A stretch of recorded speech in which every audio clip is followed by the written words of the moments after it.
one of the questions I wanted to ask also is that there are reports that there may be some resource allocation within Syria that justify an interest in what's going on in that country. What about the reports of natural gas in Syria and its importance to either the United States or to Russia as one of the motivations to maintain it within the purview of the sovereignty of those the Western powers and the greater chessboard, if you will?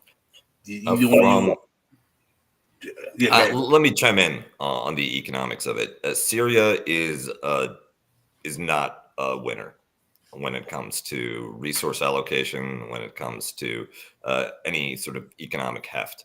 One of the motivations that for the Turks to prompt HTS to launch this offensive is because without something to show for it, without some control over the sovereign apparatus of Syria, then the entire Idlib sector, where the Sunni resistance was based, had to be bankrolled by the Turks.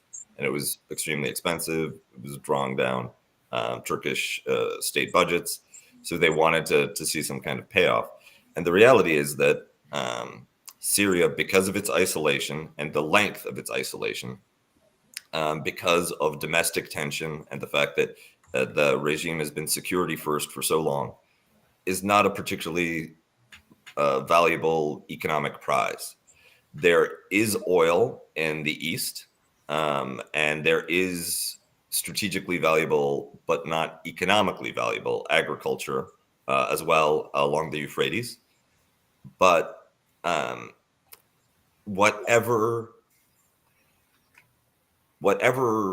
intervening powers can make up through natural gas extraction or mining, or more likely pipelines and transit fees, will be pennies compared to what it takes to effectively play for dominance in the Syrian territories.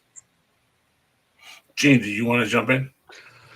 No, I mean, I know there is discussion about sort of various pipeline projects in, explaining the conflict in Syria, but I would probably say those are second order issues at present. I mean, especially for a country like Turkey, as Kuba points out, one of the big reasons Turkey would want to have a resolution is not only the cost of maintaining its support for certain groups in Syria, but also the fact that Turkey has millions of Syrian refugees.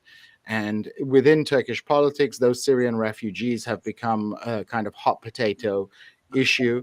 You have this very well-known former Turkish MP, Umut Özdağ, who, was a kind of standalone guy, but it was kind of a bit like a Nigel Farage kind of character who was able to drive Turkish political discourse to a great degree.